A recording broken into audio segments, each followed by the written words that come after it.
Pick up a cube of pyrite. You are holding 1/5 of a closed set. There are exactly 5 regular solids possible in 3-dimensional space, and there will never be a 6th. Euclid proved it in the final book of the elements, around 300 BCE, using nothing but the angles where faces meet at a single corner. No measurement, no instrument, just arithmetic that has never once been overturned. 2 of these 5 turn up in the ground beneath your feet, forming without instruction. The other 3 never do. And 2 of those 3 are the shapes sold everywhere as sacred. But before any of that, the shape nobody wants to talk about. The one Plato said was water. 2,300 years ago, a philosopher assigned a shape to every element there was supposed to be. One of those shapes was an icosahedron. He said it was water. I said, in an earlier video on this channel, that his geometry of water shows up at the atomic scale. That was too generous, and I want to correct it. Icosahedral symmetry does appear in real matter. That matter is aluminium and manganese. It is not water. Here is the actual claim, in Plato's own terms, from the Timaeus. Fire is a tetrahedron. Earth is a cube. Air is an octahedron. Water is an icosahedron. And the whole cosmos is shaped like a dodecahedron. No water molecule has ever been measured as icosahedral.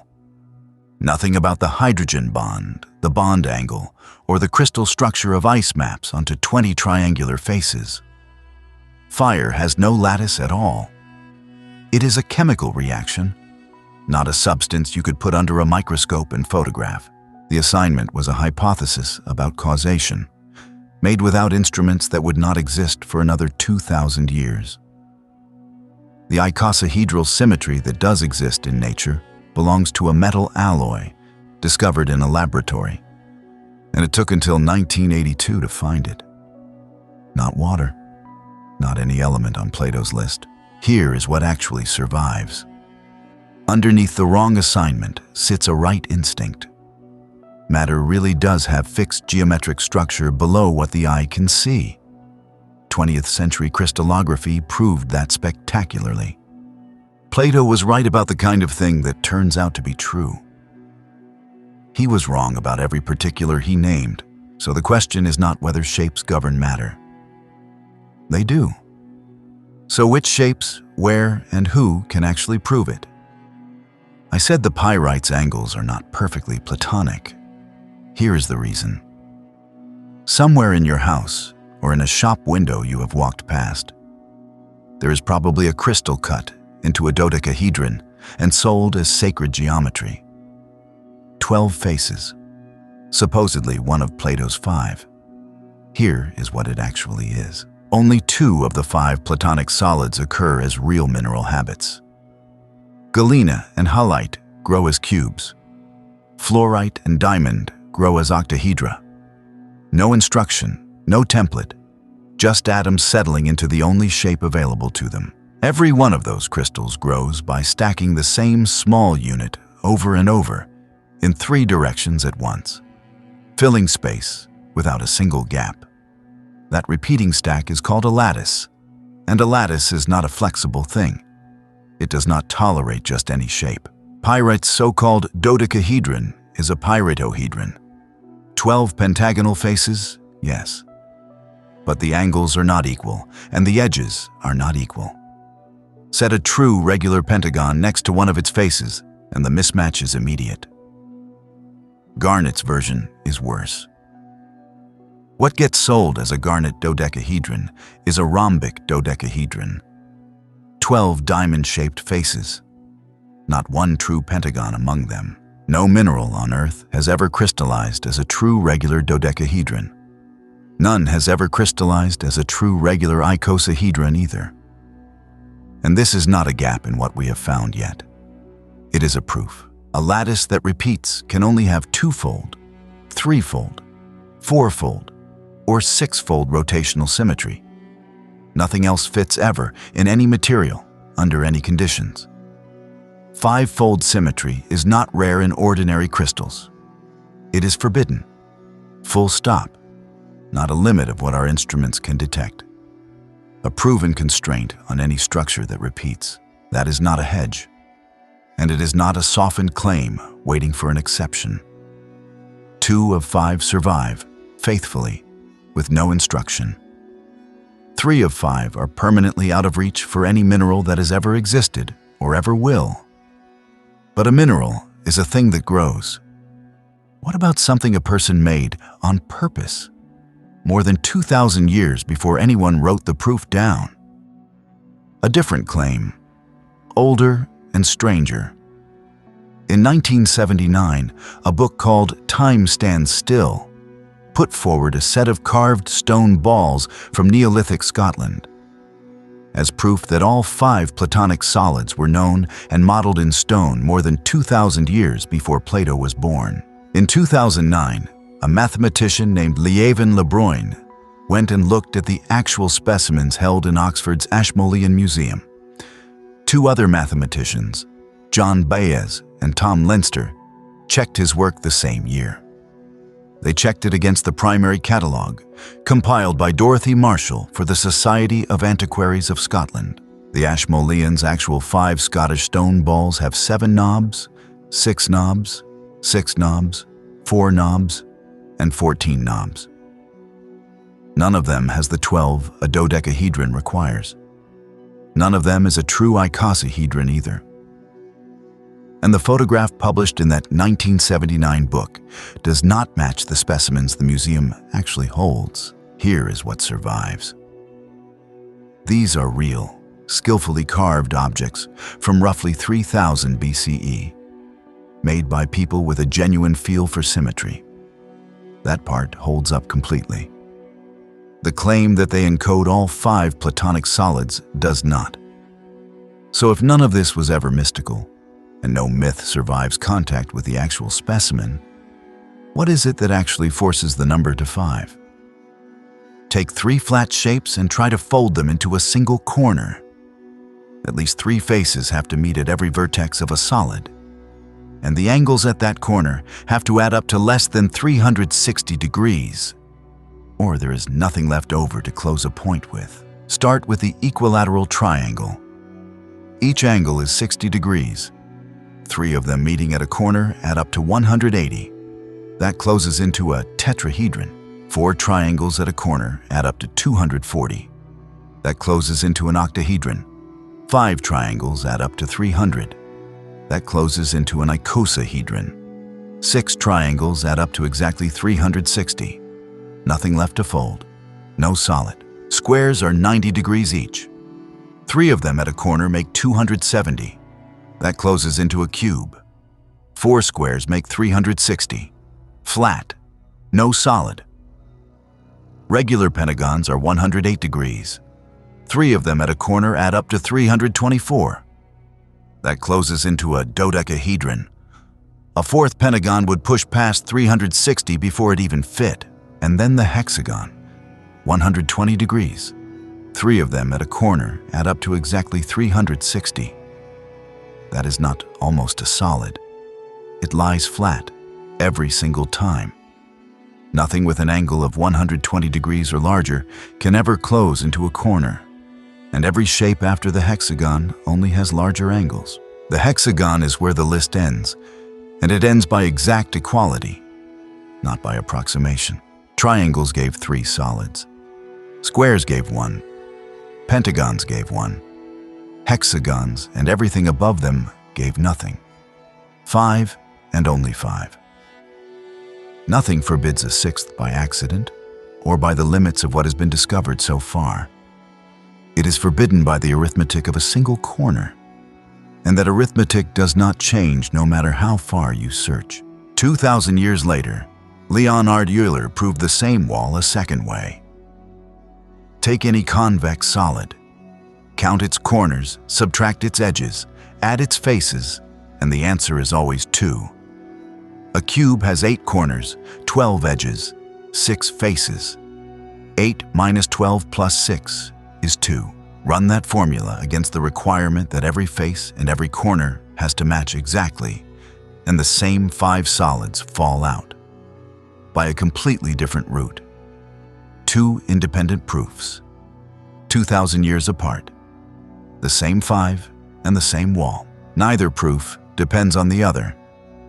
Euclid never saw a formula with letters standing in for corners, edges, and faces. Euler never needed to walk through a single angle by hand. Two completely different mathematical toolkits separated by 2,000 years of history, and they meet at exactly the same wall, which leaves one question the proof itself cannot answer. Who got there first? Theaetetus, not Plato, a mathematician working in Athens roughly a century before Euclid, credited through later commentary and through Euclid's own text with the first full mathematical treatment of all 5 solids. Euclid's book 13 builds directly on that earlier work. Plato named the 5 solids and assigned them to the elements in the Timaeus. He did not discover them, and the text does not claim that he did. There is a second correction buried in this chapter, and it matters just as much. The rule that blocks 5-fold symmetry in ordinary crystals does not start where most summaries put it. The rotational restriction traces back to Johann Hessel, who worked out the 32 possible crystal classes in 1830, and to Auguste Bravais, who worked out the 14 underlying lattice types in 1848. Between them, they established that only 2, 3, 4, and 6-fold rotation are compatible with a lattice that repeats. The 1890s work from Evgraf Fedorov and Arthur Schoenflies built a fuller classification on top of that foundation. It combined the point groups and the lattice types into 230 distinct space groups. That is a genuine and separate achievement. It did not establish the restriction itself. 2 corrections in one chapter. The mathematician remembered gets less credit than he deserves. The theorem people remember gets attributed to the wrong decade. The record does not owe anyone a good story, and it does not simplify for the sake of one. It only owes the actual sequence of who did what and when. And if the restriction is real, and it has stood for nearly 200 years, has anyone ever actually broken it?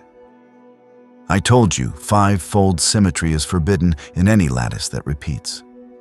In 1982, it showed up anyway. On the 8th of April that year, a materials scientist recorded a diffraction pattern from an aluminium-manganese alloy showing 10-fold rotational symmetry. Under the rule from the last chapter, that pattern should not have been possible to produce, not rarely, not under unusual conditions, not ever. A diffraction pattern is not a photograph of atoms. It is a map of how a beam scatters when it passes through a material's internal structure. 10 bright points arranged with perfect rotational symmetry means the underlying arrangement of atoms genuinely has that symmetry. There was no way to explain that inside the old rules. The finding was published 2 years later in Physical Review Letters under 4 names: Schechtman, Bleck, Gratius, and Kahn. 6 weeks after that, 2 theoretical physicists, Dov Levine and Paul Steinhardt, published the framework that explained what the pattern actually was. Long-range order means the same underlying rule holds true no matter how far you travel through the material, even though no single block ever repeats exactly. And a periodic structure can still have that kind of order. It can still produce a sharp, perfectly symmetric diffraction pattern. What it cannot do is repeat the same block over and over the way an ordinary crystal does. Levine and Steinhardt showed that the alloy was built on exactly this principle, related to a purely mathematical tiling pattern and the mathematician Roger Penrose had described a decade earlier. In 1974, using 2 differently shaped tiles that only fit together in an arrangement that never repeats, no matter how far it extends. Here is the resolution, and it matters more than the discovery itself. The restriction theorem was never broken. What was found was not a periodic crystal at all. It is ordered without ever tiling the same unit twice. The theorem holds exactly as stated. What had to move was the definition of the word crystal. In 1992, the International Union of Crystallography formally rewrote its own definition to make room for this. Not because the math was wrong, because the math was right, and reality had produced something the old definition had not accounted for. The old definition required strict periodic repetition. Full stop. The new one dropped that requirement entirely, defining a crystal instead by the sharpness of its diffraction pattern. A single word change in a formal standard, prompted by one sample of metal smaller than a grain of sand. Reality did not wait for the paperwork to catch up. It simply kept being true in the meantime. So the one exception in all of matter turned out not to be an exception at all, which raises a harder question. If crystals cannot reach five-fold symmetry, has anything else in nature ever gotten there another way? Now, leave crystallography completely. In 1962, Donald Casper and Aaron Klug published a theory explaining why the protein shells of many viruses are built with the same forbidden five-fold symmetry. Not because of a lattice, but because of arithmetic of a different kind entirely. A virus's genome is too small to code for a large, unique shell, so it reuses one small protein, 60 identical copies of it, arranged with icosahedral symmetry, to enclose the maximum volume using the minimum genetic information. 60 is not an arbitrary number. It is exactly the number of equivalent positions generated by icosahedral symmetry itself, the largest rotational symmetry available to a closed shape built from identical repeating units. Casper and Klug called the underlying math the quasi-equivalence principle. Larger viral shells use multiples of that same 60-unit base, each copy sitting in a slightly different chemical environment, but folding into the same overall shape. The shell of a poliovirus is built this way. So are countless others. No crystal lattice involved, no shared history with anything in the last two chapters. Herpes viruses use it. Adenoviruses use it. Entire families of viruses that share no evolutionary history beyond the same packaging problem and the same forced solution. None of this was reached by studying crystals or by anyone trying to explain what Schechtman found. Structural biologists were solving an entirely separate problem. How do you build the largest possible container from the smallest possible set of instructions? Icosahedral symmetry was simply the most efficient answer available, waiting to be found the moment anyone asked the right question. And biology got there first. Casper and Klug published in 1962, 20 years before anyone recorded that diffraction pattern. One constraint, reached from pure geometry, through a proof that never once measured anything, reached from crystallography, through a discovery that rewrote a formal definition, and reached from evolutionary biology, through a mechanism that has nothing to do with either one. Three independent routes. None of them restates the other. All three arrive at the same wall. A proof does not care who reaches it, or when, or through what accident of laboratory equipment or evolutionary pressure. What matters is that three separate fields, working on three separate problems with no communication between them, all landed on the identical shape. No committee arranged that. No tradition passed it down. If constraint keeps producing form instead of preventing it, in three completely unrelated corners of nature, does that mean anything outside geometry at all? Everything I have said so far is a theorem. What follows is not, and I am going to tell you exactly what it rests on instead. In 1689, the philosopher John Locke argued that the purpose of law is not to restrict freedom, but to preserve and enlarge it. Section 57 of his second treatise makes the case directly. Without law, on his account, freedom has no ground to stand on at all. That is the same shape as what you just watched happen with five solids and one forbidden symmetry. Constraint does not just limit what is possible. In both cases, It is the very thing that makes the possible exist at all. I want to be exact about what that is and is not. It is an analogy. It is not a proof. Nothing in Euclid's proof, or in that alloy sample, or in a virus's protein shell, tells you anything about human freedom. That would be a different claim, resting on different evidence, and I am not making it here. What I can tell you is that this idea has a long, serious, and independently argued history in political philosophy, one that does not need geometry to stand on its own. So what do you actually do with a theorem, starting tonight? Cut 6 regular hexagons out of paper. Try folding 3 of them together into a single solid corner. They will lie flat every time. 3 angles of 120 degrees add up to exactly 360, and there is nothing left over to fold into a point. Now do the same thing with 3 regular pentagons instead. This time, there is a gap. And that gap is exactly what lets the corner close into a real 3-dimensional point. That is Euclid's proof, in your own hands, in under 5 minutes. Not an example of the theorem. The theorem itself, performed.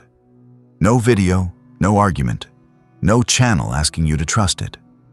Just paper, your own hands, and an angle that either closes or does not. Try it tonight, and you will have tested yourself the single fact this entire video was built on. 5, and only 5. Proved on paper 2,300 years ago, confirmed a second way by Euler, tested against every mineral in the ground, and broken exactly once by something that was never really breaking it at all. Subscribe to Immutable Mechanics